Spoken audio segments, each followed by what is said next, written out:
Imagina estar solo en un mundo vacío o atrapado en un castillo donde las paredes parecen tener vida propia. ¿Te quedarías a descubrir qué pasaría? Hoy vamos a sumergirnos en 5 películas retro de terror y ciencia ficción que casi nadie recuerda, pero que esconden secretos oscuros, rarezas cinematográficas y miedos tan actuales que te van a sorprender. Quédate hasta el final, porque la última cinta que veremos demuestra que el verdadero monstruo no siempre es la criatura, sino el ser humano. Bienvenidos a El Ático de Bela-Yu. Comencemos con El último hombre en la Tierra, 1964. Piensa en esto. Despiertas cada mañana como la única persona viva en tu ciudad. Y cada noche, criaturas vampíricas te rodean golpeando tu casa.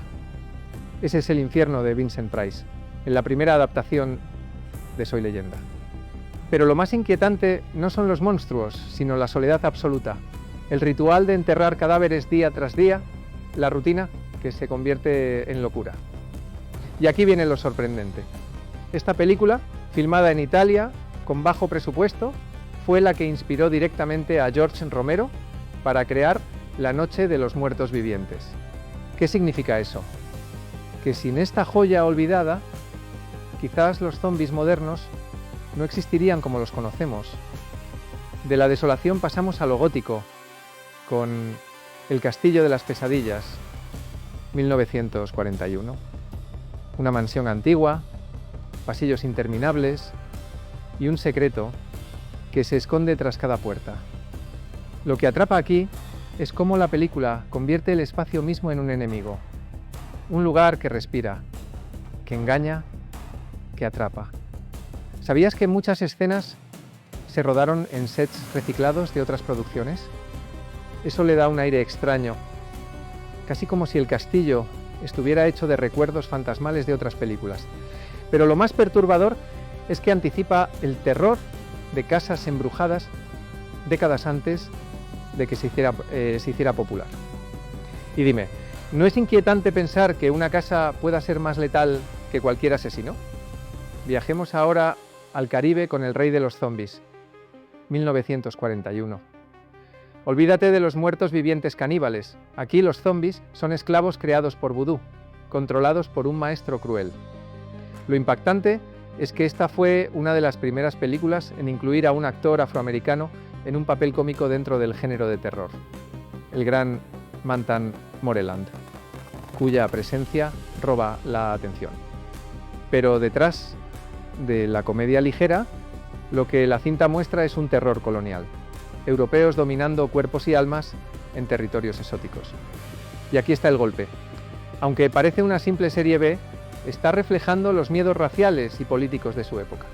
¿No es curioso cómo a veces el verdadero horror está en lo que la película insinúa sin querer?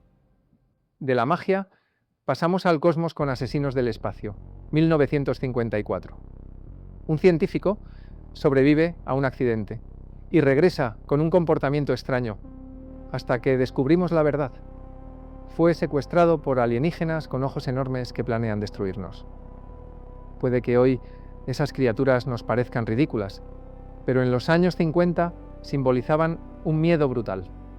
El miedo a la radiación, a la invasión, a que la ciencia se volviera contra nosotros.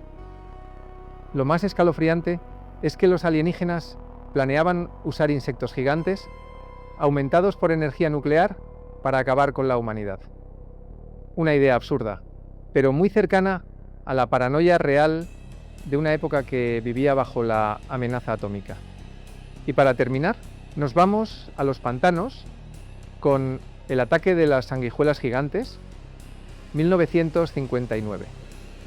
¿Qué puede haber más desagradable que una sanguijuela normal? Ahora imagínala del tamaño de un hombre, arrastrándote bajo el agua para devorarte vivo. Las criaturas eran trajes de goma baratos, sí, pero la película se las arregló para mostrar un horror mucho más humano. Adulterios, mentiras, rivalidades y la miseria de un pueblo pobre atrapado en la nada. Al final, lo monstruoso no eran las sanguijuelas, sino los secretos de las personas. Y aquí está lo inquietante. Aunque creas que se trata solo de una serie B ridícula, en realidad te está diciendo que los monstruos reales son los que se esconden en tu propia comunidad. 5 películas olvidadas, 5 formas de entender el miedo en distintas épocas. La soledad del apocalipsis, el encierro en un castillo imposible, la esclavitud disfrazada de magia, la amenaza nuclear convertida en ciencia ficción y la miseria humana proyectada en monstruos mutantes. Cine barato, sí, pero con un eco que todavía resuena hoy. Y hasta aquí este viaje por 5 películas olvidadas que demostraron que el miedo no siempre necesita grandes presupuestos, sino imaginación y un toque de locura. Cine extraño, barato, pero con un poder que todavía hoy puede hacernos temblar. Si te ha gustado este recorrido por el terror retro, no olvides suscribirte y dejar tu comentario sobre cuál de estas películas te atreverías a ver una noche oscura. Y antes de irte, quiero recomendarte que no te pierdas el último análisis del canal, dedicado a una película que, aunque mucho más conocida, no deja de ser igual de perturbadora, American Psycho. Allí exploramos la mente retorcida de Patrick Bateman, un yuppie perfecto por fuera pero vacío por dentro, un reflejo cruel de la superficialidad y la obsesión por la apariencia en los años 80. Hablamos de cómo la película desnuda al capitalismo salvaje, de cómo Christian Bale construyó un personaje que pasa de lo ridículo a lo aterrador en cuestión de segundos, y de cómo detrás de las escenas más violentas se esconde una sátira mordaz que sigue siendo incómoda hoy, porque al final lo que American Psycho nos muestra no es solo la mente de un asesino, sino el espejo de una sociedad que confunde éxito con monstruosidad. Así que si después de estas joyas olvidadas quieres adentrarte en un terror mucho más cercano y psicológico, te invito a ver ese análisis. Te aseguro que descubrirás detalles de la película que quizás nunca habías notado. Nos vemos en el próximo video. Y recuerda, el verdadero terror siempre se esconde donde menos lo esperamos.